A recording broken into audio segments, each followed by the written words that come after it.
DJ. Hey, check this out. We got a great show coming your way. From the ECSI Sports Studios, the #1 sports information program in America, the Breakfast Bankroll, with your host, the sports broker, Jeff Dawson.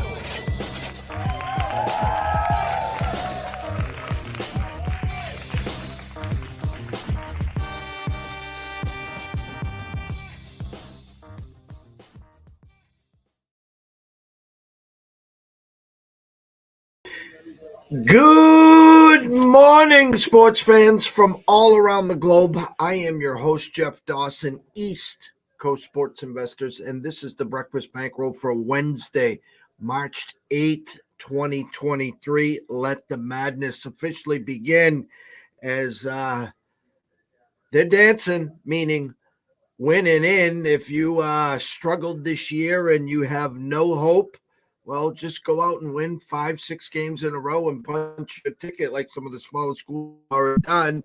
Otherwise, if you're strategically pinning yourself, hey, we're set. We'll take the 4, 5, 6. We're okay. We want to save our legs. Go out, win a game, work on some stuff, and then get ready for next week. But it's our weekly trip down Route 3 to I-93 to our good friend and colleague, the one and only Mr. Julian Edlow from DraftKings. Good morning, Jeff. Big week here in Massachusetts. You know what? I was looking at the calendar. It says March 8th, and I got a big circle and a celebration sign on Friday, March 10th at 10 a.m. Maybe you could help me out with that. Well, you go ahead and download the DraftKings Sportsbook app if you have not already. New customers, $200 when you sign up in the form of 8 $25 free bets. Existing customers, which I assume is most of this audience who's already been driving up to New Hampshire, going to New Jersey, whatever. We still want you to get money in Massachusetts, so $100 in free bets, 4 $25 free bets on launch day. Just go into that rewards tab. It's on the bottom right in DK Sportsbook. And 10 a.m. Friday morning, that will all light up for you and be available to place your wagers.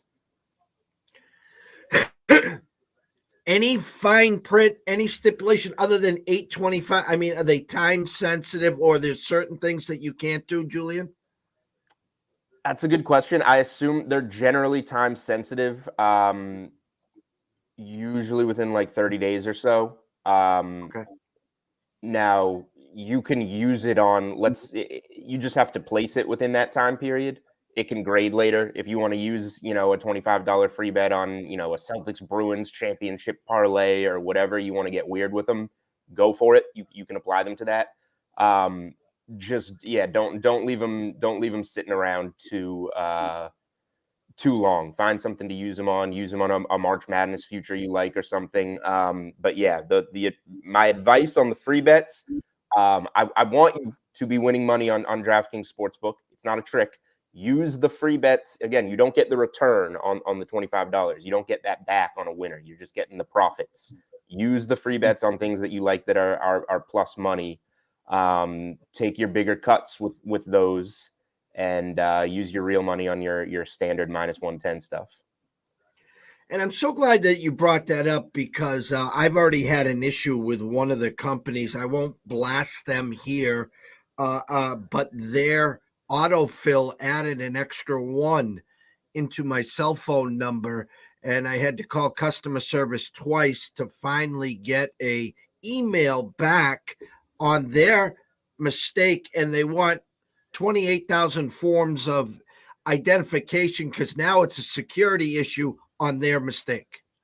Yeah, that type of stuff can get frustrating.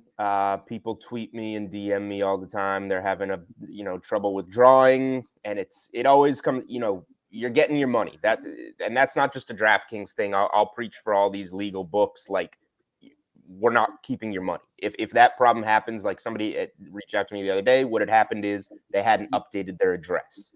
It's always something silly like that. So be patient. I know it's going to be kind of a wave and these things are annoying to do, But if you're having any issues, reach out to customer support at DK. They have an @DK Assist on Twitter. You can just handle it on Twitter. There's a customer support email. Don't ask me. I'm not working customer support. I have other things to do, but it will get resolved for you. It's always something silly like a phone number, an address, a form of ID or something. And, you'll always get your cash from any of these legal books. I know we never talk about this. People read the social media. It is what it is. And you're not a part of 98% of that, but hats off. You guys have been here for a long, long, long time. The pioneers, I'd like to say you and FanDuel came in guns a-blazing in the DFS. You had an end game. You knew where you guys were going. A lot of peaks, some valleys. Start now back up, rolling in the right direction. What's the feel? What's the buzz in Boston? I mean, listen, this is groundbreaking day on Friday. This is something for me. 9 years ago, I approached a good friend and an investor. January 1st, 2015, we launched East Coast Sports Investors well before PASPA, well before Mass becoming now March 10th. 2 days from now, it's all come circled around. Yeah, it's exciting. And it, being with a big company like DraftKings, like some of it is, hey, it's another state and we just want to keep going state by state, but it does have a personal feel to it when it's both my home state and my employer's home state. So it's important, and it's a sports crazed state. We know that.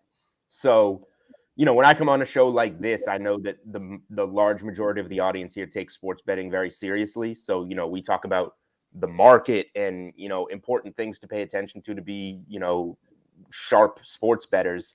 But with this coming to Massachusetts, I am getting multiple texts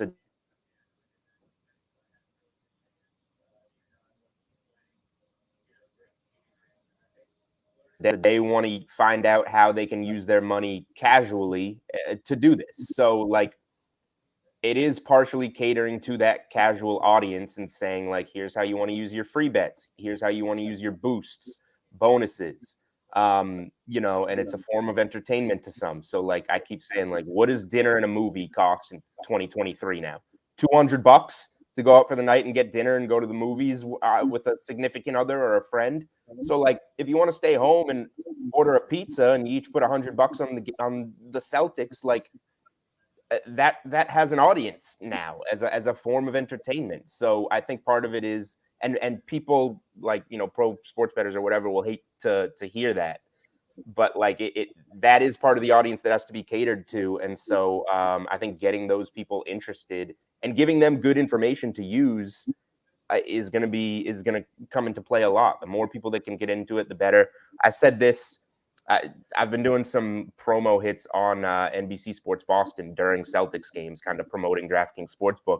And I was talking on the side with Scal the other day, and I said, I want to live in a world. We remember that Cleveland game last week where the Celtics were up 20, but they blew the cover on 4.5. I was there. Yep. So it landed on 4. They completely let go of the rope the last 2 minutes of the game.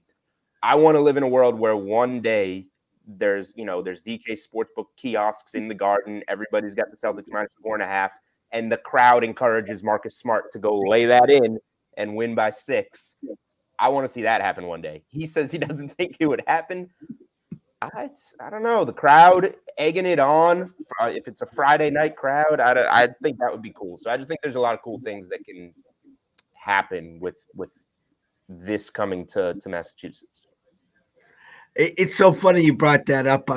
So we were there Wednesday, and it was the Donovan Mitchell, Jason Tatum show. Anything you can do, I can do better. And the Celtics had a great third quarter. I think they're up 18 going to the fourth. And my buddy gets our service. He's been a long, long time friend and part of our growth. And I said it was funny because in the morning the number opened at 5, and I closed at 4.5.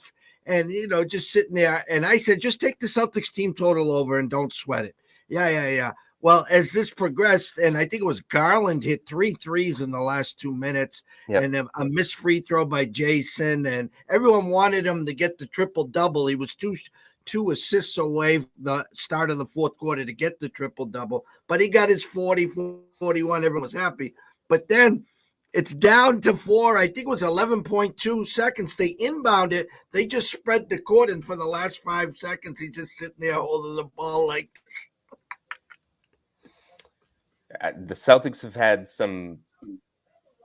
I don't know if we'll touch on them during this segment, but they've had some terrible collapses over the last week. They got a get right spot tonight against Portland. I'm not laying 10, but it's a get right spot to win this game at home. Maybe a team total spot, like you alluded to, Jeff. Well, let's try. Listen, I would like to say throughout our weekly talks, I've never seen someone so calm, cool, collected. Just like you're the face of the Celtics. Don't panic when you guys were rolling. You were right there. Hey, let's not get too high. When you hit a few bumps, hey, let's not get too low.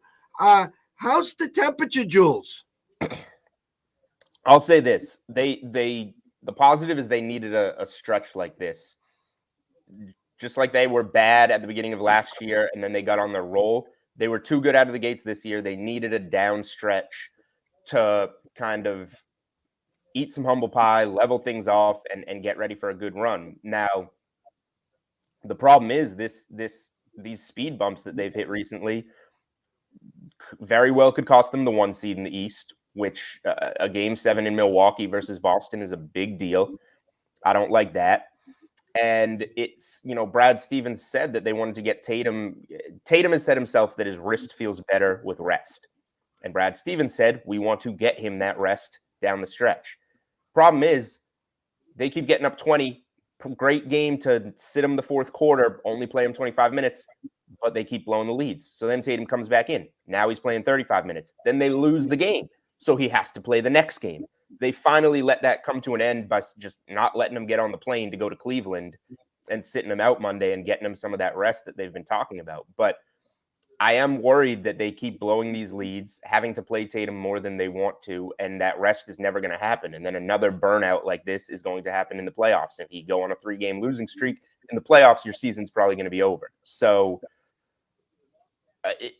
this is as concerned as I've been about them all season, but they did need something like this to happen, and it's going to be interesting to see how they respond. I'm not worried about their response, but I'm worried about when Tatum is going to get his rest to be fresh in the postseason, because we saw him burn out in the NBA Finals, and you can't have that happen again.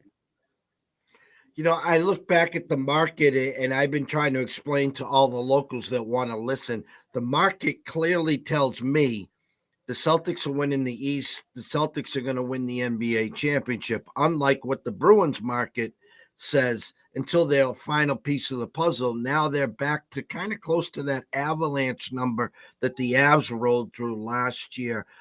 Being I call you the king of content, and you're a sports wagering expert. We've talked at length about adding tickets to the future market. The Knicks are all of a sudden a hot topic. It took a 15-0 run for the Bucks now to be potentially the number 1 seed.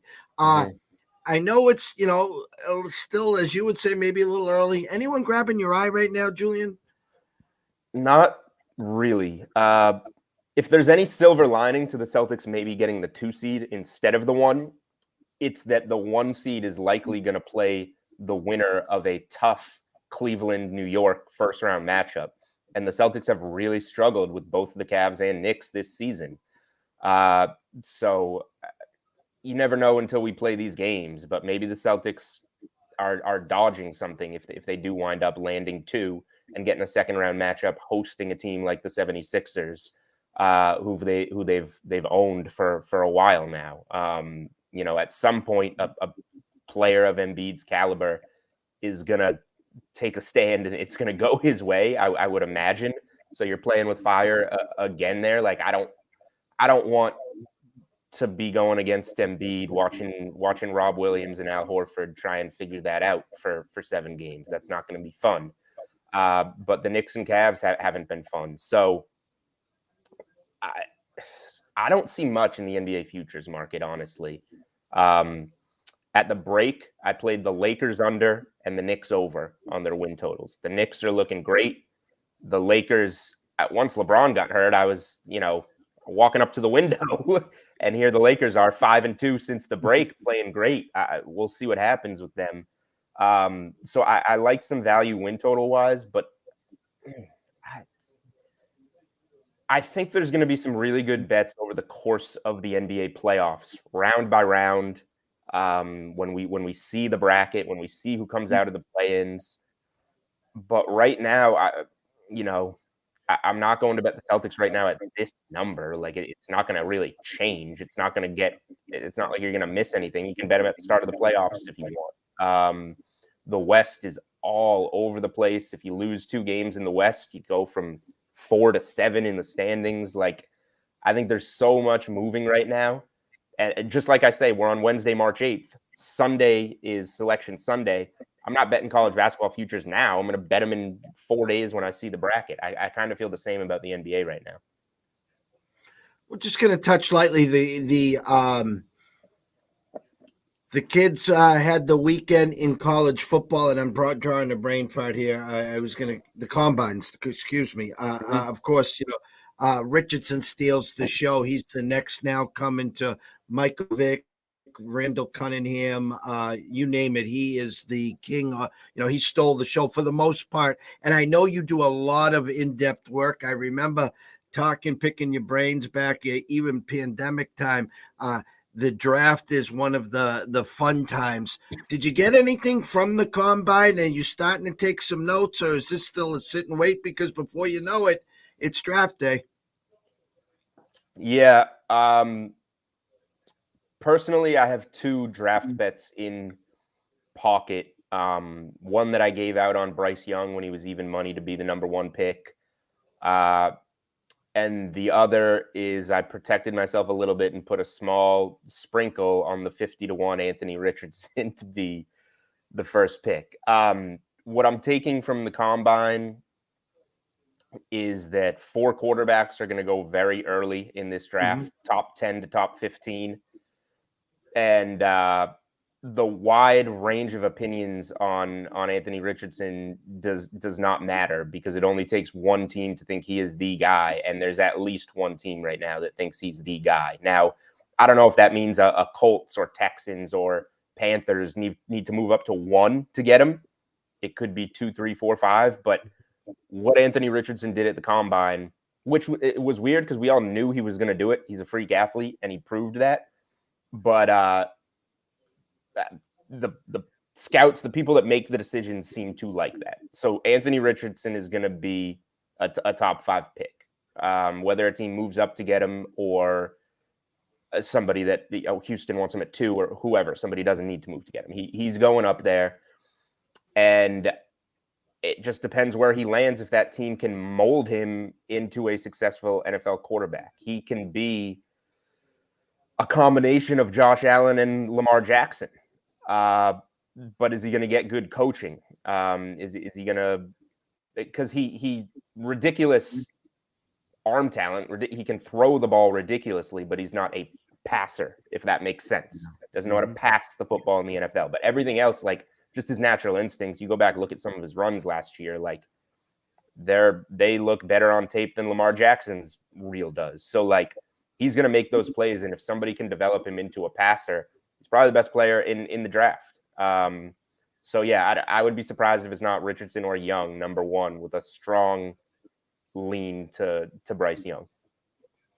And it was funny because all the early marks that I saw was Richardson at 9 to the Panthers, and then he goes up and he has the amazing weekend, which, as you said, most of us thought he would. He put on a show and he made himself a lot of money. And someone's going to take the swing. Someone's going to take a bite of the apple. And most of the experts say he's not even close to being that guy, right away next year. Almost, to me, reminds me of Julian, what Kansas City did. They identified Patrick Mahomes. They drafted him. They handed him the clipboard right away. Said, you see that guy, Alex Smith? Take all the notes you want. He is your mentor. Next year, that will be you. Yeah, the problem, and I agree. The one difference is Mahomes clearly was a talented passer coming out of Texas Tech, and Richardson needs a ton of polish here on his game as a passer. I would love to see Richardson sit behind somebody and learn like Mahomes did, but I don't know who that's going to be. Like, of any of these teams that would be at the top of the draft, who's he going to be sitting behind? Is it a Sam Darnold? Like, is that a guy to learn from in the NFL? Is it I don't Davis Mills? These guys aren't Alex Smith, who didn't have the best career given the number one overall pick hype, but was a solid veteran all the way up until his terrible injury.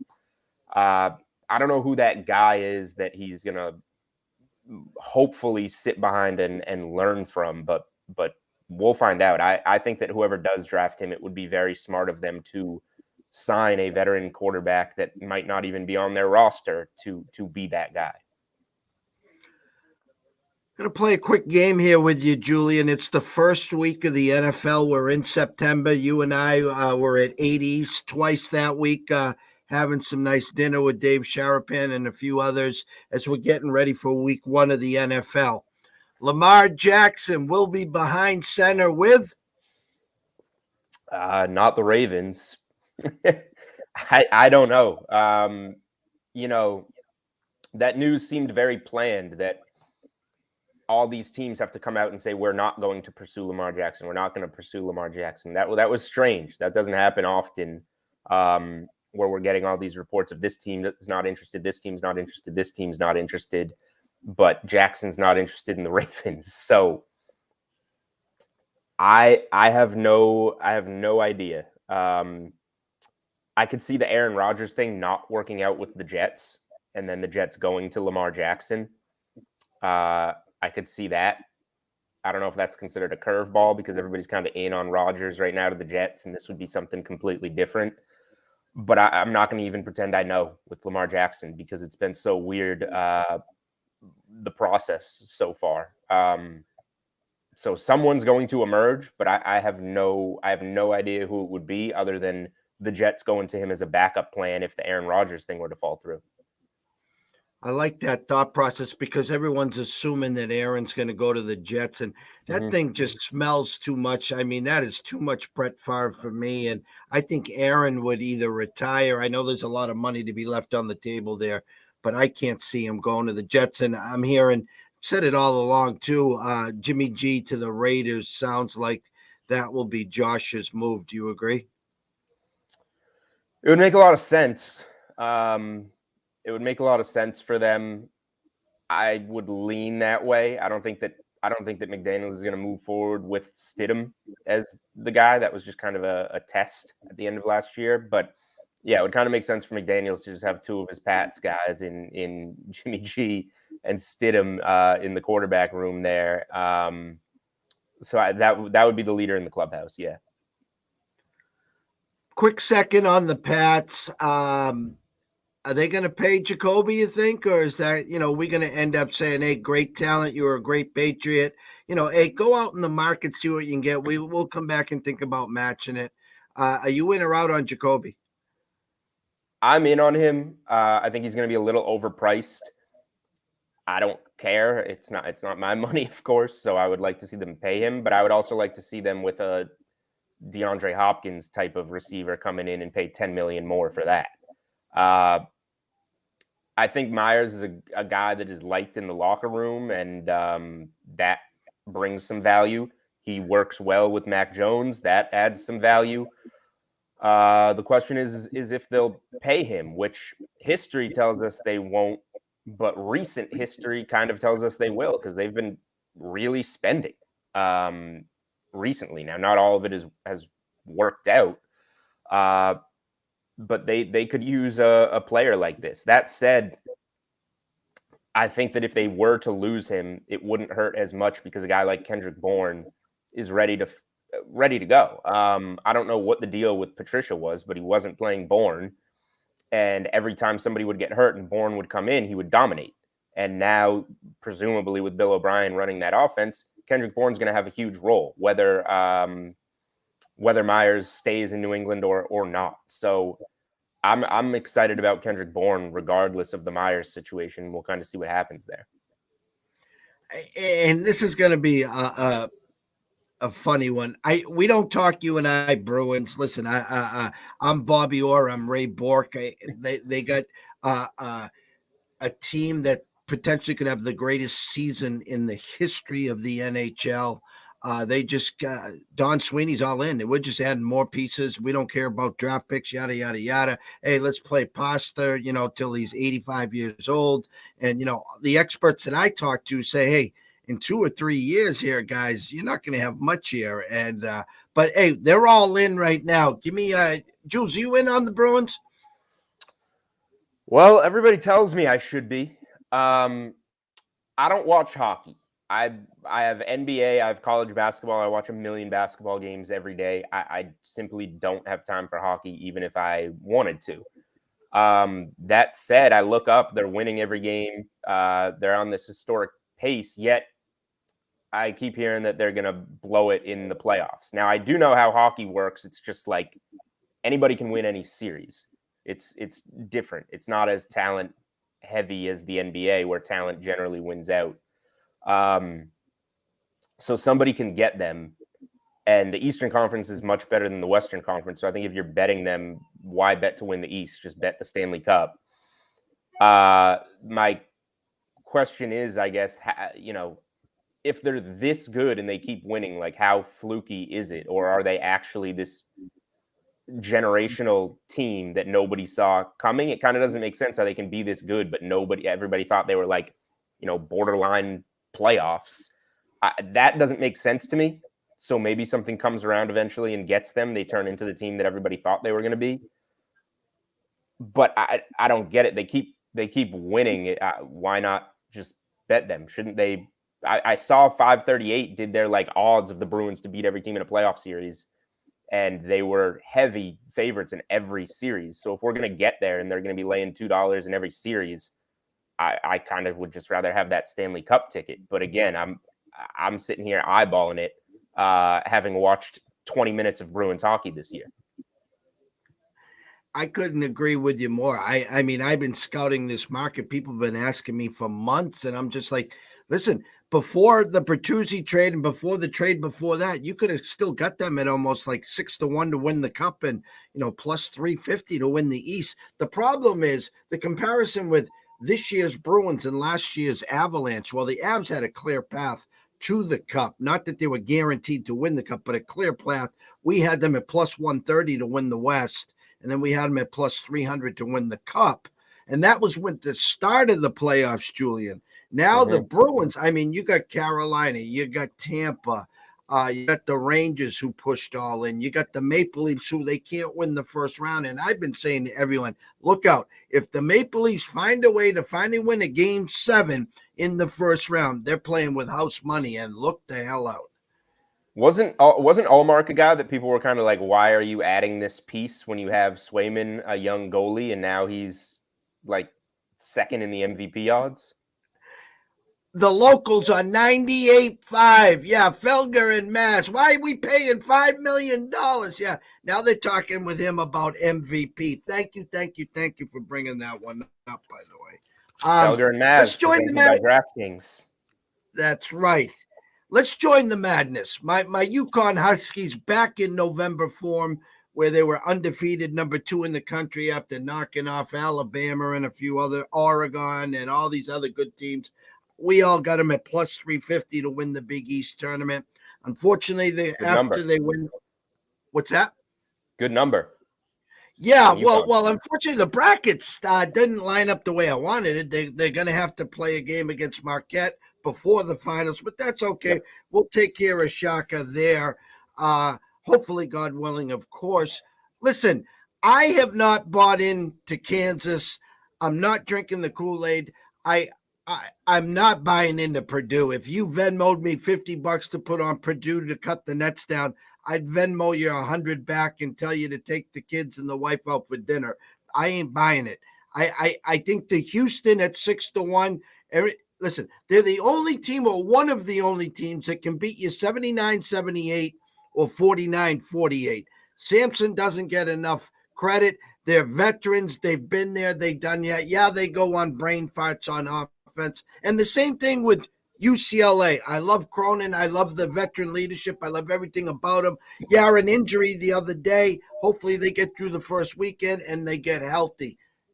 Give me your before Sunday selection Sunday thoughts of March Madness right now. Yeah, I think that there's like 10 teams or so that you could tell me would win it all, and I wouldn't be surprised. And I don't put them much higher or lower than each other, which makes this so difficult. So I don't really like much in the futures market to make the Final Four, to win it all. I just know the teams I don't like. And I'm with you on Purdue. I don't like Purdue. Gonzaga's looked really good lately. I was ready to fade them. I'm a little less passionate about that now, but I still think they're probably going to turn out to be a good fade at some point. Alabama, way too much hanging over them. And they're not going to be able to protect Brandon Miller in this situation. All the questions are going to come. He's going to have to do the press conferences, and it's going to get ugly. Tennessee out of the SEC, I also don't like. Lost their senior point guard, team that can't really score. The ACC in general, particularly Virginia, I'll be down on. So I know more about who I'm down on. The one team that I'm lower on than everybody else that everybody else likes might be Houston. And they're a really good team. They have great guard play. They're well coached. And the Final Four is going to be in their backyard. But what if they lose before the Final Four? I just think conference play for them in that AAC, the hardest game that they had, and they did lose some conference games, but the hardest game that they had was going to be that road game at Memphis. And they win it by 2 at the buzzer. They haven't been tested in quite some time. So if they're playing a Sweet 16, Elite 8 game against like a Baylor or an Indiana, or I'm just throwing teams out there, but like when that game comes, I don't know. I might be against them in that game when a lot of people like them. So I would say Houston's kind of my contrarian fade potentially when we see the path. If they're 1 and Purdue's 2 in the same bracket, like I'm taking Houston in that game. But I have to see the path. There's some teams I think that could knock Houston off. So it's like Houston, Alabama, Tennessee, Purdue. Like I know who I'm ready to fade. I don't know who I'm ready to back. I do really like Baylor a lot. Senior guards, talented freshman in George, good bigs. So I know more about who I'm going to be against than who I'm going to be backing, which is kind of different. No, and I like that approach. And you brought up Baylor. And hey, CT Bets, I'll give you a shout out for Baylor and a little Viva la Viva Viva. Okay. I was Viva really Tequila liking Seltzer. Baylor. Delicious What's that? Stuff. Viva Tequila Yes. Seltzer. Delicious stuff. That's right. And make sure you tell them we gave them a plug, will you? Of course. I was really in on the Baylor. They were rounded in the form. I love everything you said about their point guards. Obviously, strong regular season competition, and they're going to play in their conference tournament as well. I had the same feeling all year about Indiana. I thought they were the better team in the Big Ten, and they rounded into form. Now a few hiccups. I think Creighton out of the Big East, still you got to keep an eye on, even though it wasn't the regular season that we thought, but they're going to be dangerous in the tournament as well. But I really, really like your approach there. Who am I fading? And I'm glad you brought up the Zags because, every year it's, they're number 1, they're number 2, they're coming in on a 27-game winning streak. And this year, everyone's fading the Zags. And I think a lot of the pressure is off them this year. It is. My biggest bet of the college basketball season so far was the Zags to win the West Coast Conference. And they did so without a hiccup, really. That was never a sweat. So they're coming in kind of in a different spot. They'll be like a 3 seed, I would think. They don't have the undefeated or 1-loss season that they do in other years, but their losses are like Baylor. They slipped up to Loyola Marymount. They lost the road one in overtime at St. Mary's, but their losses are Baylor, Purdue. One other, was it Duke maybe? Like their losses are all to really good teams. So they might be better than people think. We're going to find out in this tournament. They could be closer to the team that we thought they were towards the beginning of the season. Couple minutes left, Jules. Any big plans Friday, Saturday, Sunday with the launch of the apps? You going to tiptoe to Encore? You going to meet up with the crew, or is this just going to be sit back, relax, business as usual? I'll be all over the place, but we'll have some follow the money hits the first couple days of the tournament. There will be, unfortunately, I don't think this is open to the public, but there'll be a party on the first Saturday of the tournament, the 18th, at Banners by the Garden. But that what time should I get there? So I think it's 12 to 3, but I think after 3 p.m. is when it might open to the public. Okay. If that is the case, I'll let people know. So yeah, I'll be out and about on the Saturday, first Saturday of the tournament. But yeah, probably in the man cave with the 3 TVs going for Thursday, Friday. We'll see. Before we wrap this up with all your bells and whistles here, any promos, any boost odds, anything to help the public, tell the public, hey guys, it's coming. It's showtime. Let's hit the bell. I would just say, there's the deposit bonus, the 200 new customer, 100 existing customer for Massachusetts. But what I tell people, whether you're a serious or a casual bettor, hit the promos every day on DraftKings Sportsbook, because people just make their bets and close it and forget about it. Every night there's going to be people will tell you parlays lose money. Maybe they do long term, but if you're playing it with a 33% odds boost every night, like a 2 or 3 team college basketball money line parlay, we give out 33% odds boosts. Now you're making money when we're talking about a 33% odds boost. $10 no sweat same game parlays. Same game parlays are dicey. You can make them really high odds. You can make them a little safer, but it's, put $10 on something long shot. If it doesn't hit, you get $10 in DK dollars back the next day. Like, use those promos, look at them. There's generally pretty good stuff. Boosting things from minus 300 to even money on like a Jason Tatum to score 20 plus points or whatever. Like, there's going to be stuff in there that daily can make you $25, $30 or whatever. That doesn't sound like that much, but if you're playing them every night, you're going to get another $100 or whatever a week in your bankroll. Scroll has been going the whole time. If everyone is not following Julian, please go to @Julian Edlow, @DraftKings, @DK Sportsbook, @DK Live, and of course, go check out his podcast at the Unreasonable Odd Podcast.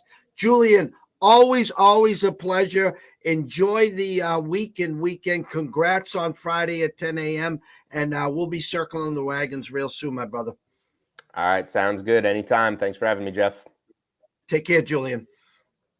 The one and only Julian Edlow at DraftKings, @DK Sportsbook. Big Friday, 10 a.m. as a good friend and colleague. I'm glad for him. I'm glad for DK. DraftKings, they've put the work in. Now it's time to shine, and they're right down the road. Well, I'm on Cape Cod. They're about an hour away. So stay tuned. In 16 minutes, Bill Sparrows of the Boston Herald at Bookies is going to come in and talk about all these apps. 7 of them are launching Friday at 10 a.m. Another 3 will be launching eventually, 10 in total. He's going to give us the scoop. I'm going to ask him a quick question. Grade Massachusetts since January 31st. I've heard there's been a couple college local bets that slipped through, which have had some slap on the wrist. And I want to talk to him about the ads.